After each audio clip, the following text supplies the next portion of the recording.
Nous sommes actuellement dans une utilisation des indicateurs, un changement, une instrumentalisation qui fait que nous allons avoir, pour les semaines à venir, des changements de comportement, des orientations qui sont décidées par un conseil scientifique qui ne regarde plus la réalité du risque, mais qui souhaite probablement imposer d'autres schémas de pensée.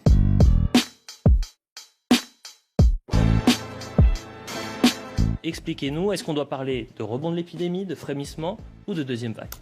Parmi tous les chiffres que vous avez montrés, ceux qui sont importants sont les 3 derniers sur les 4. Et la communication n'est faite que sur le premier. Pourquoi ? Parce que l'essentiel dans une pandémie est de savoir le nombre de morts qu'elle entraîne. Et de savoir également le nombre de cas sévères, le nombre de patients hospitalisés, en particulier en réanimation. Si on peut regarder sur ces 3 chiffres-là, on va voir effectivement, et là on a ici les chiffres de Santé publique France, publiés aujourd'hui, les courbes d'hospitalisation, les courbes de réanimation ne cessent de décroître depuis début avril.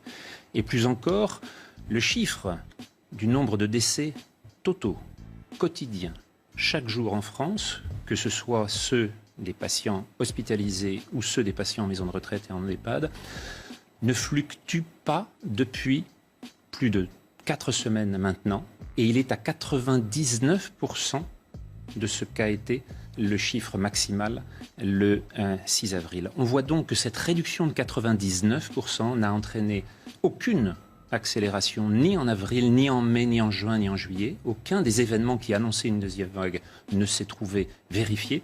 Et on voit que l'on a une courbe absolument plate depuis maintenant la fin juin. Si on regarde les chiffres d'autres pays européens, c'est même décès quotidiens en Italie, qui a confiné comme nous, mais la Suède, qui n'a pas confiné, on retrouve à chaque fois cette même courbe d'une ascension en un mois, une décroissance en 2 mois, et plus intéressant encore, la totalité des décès européens, comme vous le voyez là, suit encore une fois la même courbe. Je vous ai mis la courbe du 0 en bleu.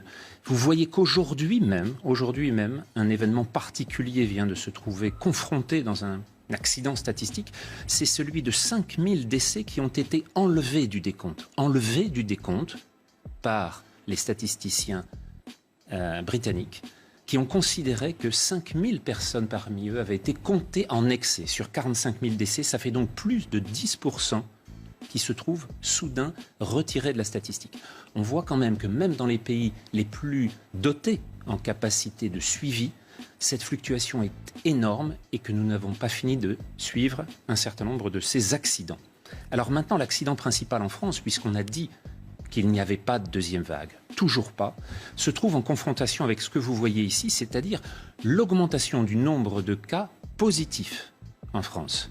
Il ne s'agit pas de patients en réanimation, il ne s'agit pas de patients hospitalisés, il s'agit de formes de sujets jeunes, asymptomatiques, qui viennent demander simplement si leur état est celle d'un sujet qui a rencontré le Covid-19, le SARS-CoV-2, ou s'il est à risque. Bien entendu, comme toujours en clinique, toujours en médecine, ce sont les symptômes qui priment, c'est la dégradation de l'état d'un sujet qui va entraîner la réaction. Or, nous ne sommes plus du tout dans la gravité, dans l'urgence du printemps, de celle de février, de mars et d'avril.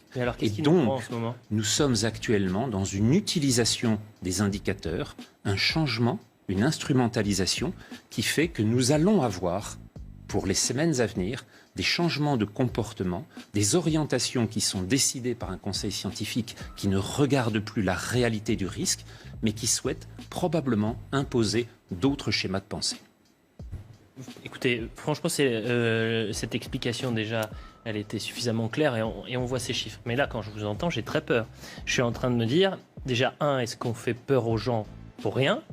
La deuxième chose, c'est à charge aussi pour les politiques et pour les personnes qui sont au plus haut, au sommet de l'État, qui aujourd'hui nous disent il faut porter le masque en extérieur. En septembre, conseil scientifique, vous en parliez, le conseil scientifique qui dit à l'automne, on risque d'avoir une seconde vague. Donc vous êtes en train de balayer tout ça en disant mais attendez, là les faits sont bien présents, il n'y a ni rebond de l'épidémie, il n'y a ni même un frémissement, il y a des nouveaux cas qui sont confirmés, mais ce ne sont pas des cas graves. C'est absolument le cas. Et qui plus est, le Conseil scientifique, lorsqu'il nous annonce la énième deuxième vague la semaine dernière, un certain nombre de ses membres sont sur leur site de vacances. Si je le dis, c'est parce qu'ils l'annoncent publiquement sur les radios publiques. Et donc, on a un certain membre du... Et c'est gravissime Conseil. ce que vous êtes en train de dire. Écoutez Sud Radio mercredi après-midi, l'un des membres, alors qu'il nous annonce une catastrophe sanitaire pour la France, est sur son site de villégiature. Nous sommes donc dans une situation identique à celle du mois de mars, lorsque celui qui a annoncé la catastrophe avec plus de 500 000 morts annoncés pour la Grande-Bretagne, 500 000 morts annoncés en France, ne respectait pas lui-même le confinement qu'il a réussi à imposer à la moitié de l'humanité. Nous sommes dans des situations dans lesquelles nous nous trouvons face à des gens qui ne croient pas aux recommandations qu'ils transmettent. Il faut donc regarder précisément de quoi le risque est porteur. Et ce risque actuellement n'est plus du tout celui du printemps. Nous sommes face à une situation qui, sur le plan épidémiologique, a largement évolué. Nous avons maintenant un grand nombre de cas qui sont des cas positifs, à nouveau, qui ne sont pas associés avec la gravité de la maladie. Pourquoi ? Eh bien, il y a un grand nombre d'explications qu'il faut maintenant avoir sur le plan de l'épidémiologie, sur le plan de la virologie, sur le plan de l'adaptation des espèces les unes aux autres, dans cette compétition extraordinairement tendue, sur lequel le virus avait l'avantage au printemps et sur lequel, manifestement, il ne l'a plus pendant l'été. Je me tourne vers vous. Merci en tous les cas, professeur Jean-François Toussaint. Je rappelle que vous êtes professeur de physiologie et directeur de l'IRMES. Ça fait maintenant un peu plus de 6 semaines que quotidiennement on parle de ce rebond potentiel de l'épidémie. On s'alarme ces derniers jours. On a quoi ? Peut-être une dizaine, voire une vingtaine de scientifiques qui viennent sur ce plateau. Vous êtes le premier aujourd'hui qui arrive et qui nous dit...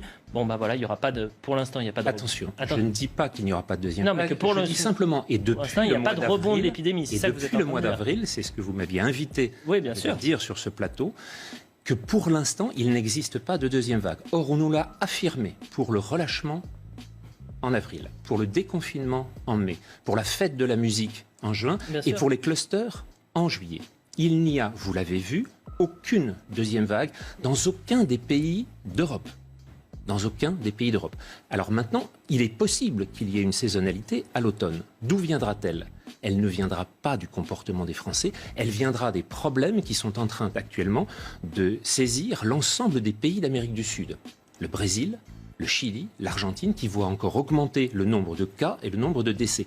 Là, en ce moment, l'épidémie est active. Si, comme pour les orthomyxovirus, c'est-à-dire les virus de la grippe, ce virus mute, s'adapte et prend une forme saisonnière, alors à ce moment-là, on va la voir réapparaître. Mais il ne s'agira en aucune façon d'une deuxième vague liée au relâchement du comportement des Français. Ce sera simplement une phase sur laquelle un virus est en train de s'adapter dans un contexte environnemental totalement différent.